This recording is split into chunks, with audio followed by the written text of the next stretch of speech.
tutorial cara membuat karakter Ibu Peri di game Avatar World. Halo guys, kembali lagi di channel Tuyul Pazu. Hari ini aku mau buat karakter Ibu Peri nih guys.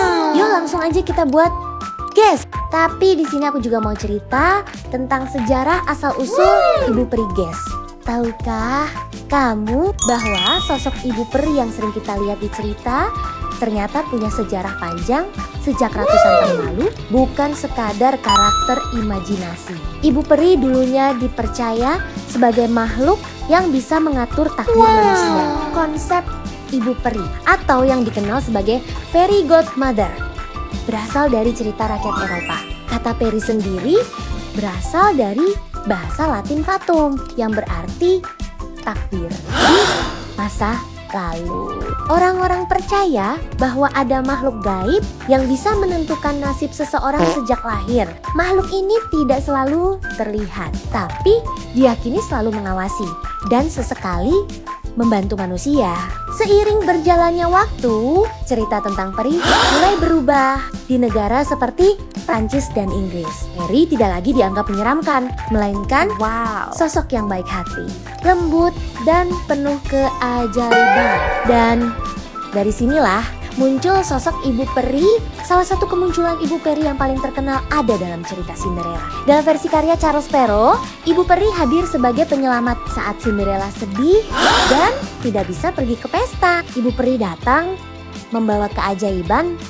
Labu diubah menjadi kereta, tikus menjadi kuda, dan Cinderella mendapatkan gaun yang sangat indah. Namun ada satu syarat penting, semua sihir itu hanya bertahan sampai tengah malam. Dari sini kita bisa melihat bahwa bahkan keajaiban punya batas. Ibu Peri bukan hanya sekadar penyihir baik, ia adalah simbol harapan. Simbol bahwa di saat kita merasa sendirian, akan selalu ada bantuan. Entah dari mana datangnya, dalam banyak cerita. Ibu Peri juga digambarkan seperti sosok ibu yang membimbing, melindungi, dan memberi nasihat. Menariknya, sosok seperti Ibu Peri tidak hanya ada di Eropa, di berbagai budaya lain, kita juga bisa menemukan sosok serupa. Ada yang berupa roh penjaga, nenek bijak, atau wanita tua dengan kekuatan magis yang membantu orang-orang dalam kesulitan. Memasuki zaman modern, karakter Ibu Peri semakin berkembang. Kita sering melihatnya di film dan animasi. Dengan tongkat sihir, sayap bercahaya, dan efek berkilau. Namun, tidak semua Ibu Peri sekarang digambarkan sempurna. Beberapa cerita modern justru membuat karakter ini lebih unik. Kadang lucu, kadang ceroboh. Bahkan ada yang memiliki kelemahan. Tapi satu hal yang tidak pernah berubah. Ibu Peri selalu melambangkan harapan. Ia mengingatkan kita bahwa dalam hidup dan jika kita melihat lebih dalam, mungkin selama ini kita terlalu fokus pada keajaiban besar hingga lupa menghargai keajaiban-keajaiban kecil yang sebenarnya terjadi setiap hari. Seperti seseorang yang tiba-tiba membantu kita di saat kita benar-benar butuh, atau kesempatan yang datang tepat ketika kita hampir menyerah. Bahkan sebuah kata sederhana dari orang terdekat kadang bisa mengubah segalanya. Mungkin itulah bentuk Ibu Peri di dunia nyata.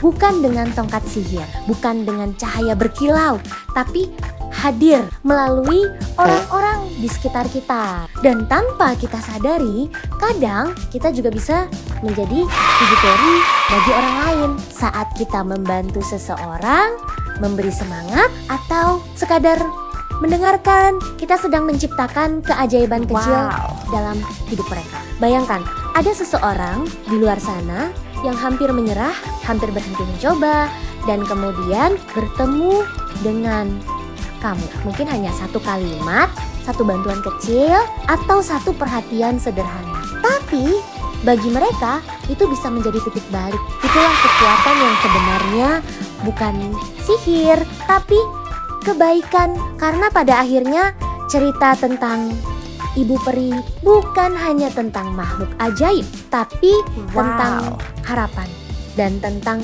pilihan. Pilihan untuk tetap percaya bahwa sesuatu yang baik akan datang. dan pilihan untuk menjadi bagian dari kebaikan itu. Jadi mungkin kita tidak membutuhkan sihir untuk mengubah hidup seseorang, karena terkadang perubahan terbesar justru datang dari hal-hal yang paling sederhana. Senyuman kecil, sapaan hangat, atau sekadar menanyakan, kamu nggak apa-apa. Hal-hal yang terlihat sepele bisa menjadi sangat berarti bagi seseorang yang sedang berjuang diam-diam. Kita tidak pernah benar-benar tahu apa yang sedang orang lain hadapi. Mungkin orang yang terlihat kuat sebenarnya sedang lelah. Mungkin yang terlihat bahagia sedang menyimpan banyak luka. Dan di saat seperti itulah keajaiban kecil dibutuhkan. Bukan dalam bentuk sihir, tapi dalam bentuk kepedulian. Dan lihat, di sana sebuah kereta sederhana datang. Bukan kereta emas, bukan hasil keajaiban.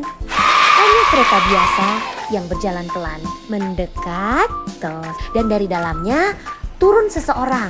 Bukan dengan cahaya berkilau, tapi dengan senyuman yang tenang, tanpa sihir, tanpa keajaiban besar, namun cukup untuk mengubah segalanya. Karena terkadang keajaiban itu adalah kita sendiri.